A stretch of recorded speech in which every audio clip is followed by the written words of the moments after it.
তোমার কাছে তোমার বাবা হয়তো রাজার রাজা, আমার বাবা খুব সাধারণ, রোজ খেটে খাওয়া প্রজা। তোমার জন্যে তোমার বাবা চাঁদ পেরে দিতে পারে, আমার বাবা তো হতদরিদ্র, খালি হাতে ঘরে ফেরে। তোমাদের বাবা খুব ফিটফাট, গায়ে স্যুট, হাতে ঘড়ি, আমার বাবাটা ভীষণ আগোছালো, মুখ ভরা পাকা দাড়ি। তোমার হাতের নুন পোড়া ডালও বাবা খায় চেটে বাটি। আমি তো দারুণ রান্না করি, তবু বাবা বলে মোটামুটি।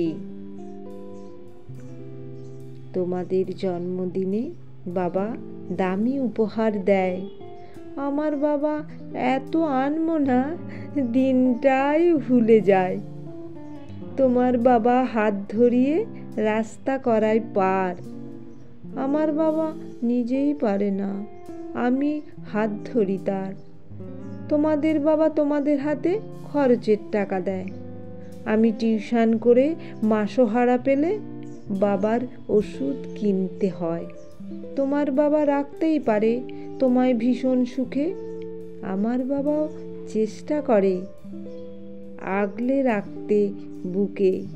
হতে পারে তুমি রাজকন্যা, আমি হয়তো বা দাসী, তবু দিনের শেষে আমি আমার বাবাকে ততটাই ভালোবাসি।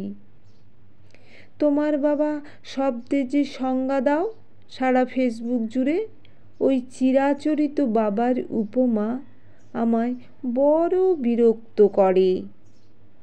আমার বাবা তোমাদের করা ব্যাখ্যার মতো নয়, তাই ওগুলো দেখলে নিজের ওপরে বড় অভিমান হয়। তোমাদের বাবা নিজে না খেয়ে তোমাদের মুখে ধরে, এদিকে আমার জন্যে তুলে রাখা লিচু বাবা খেয়ে নেয় চুরি করে।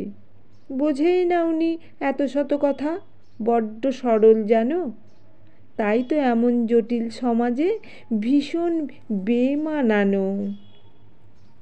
শাসন যদিও করে না তেমন, তাতে খুব ধরে, অথচ বন্ধু মহলে আমার পিছনে আমারই তারিফ করে। আমিও নিজেও ওনাকে বকাঝকা করি, ভুল করলে আকস্মাত, আবার কেউ ওনার দিকে আঙুল তুললে ভাঙতে পারি সে হাত। বাবা পরীক্ষার আগে সংশয়ে বলে পাশ করবি তো বল, রেজাল্ট বেরোলে ভালো ফল হলে তার দু চোখেই জল। কিছুই করি না, তবু আমায় সারাদিন ধরে বকে, কিন্তু যখন সবাই বিরূপ ঠিক তখনই পাশে থাকে।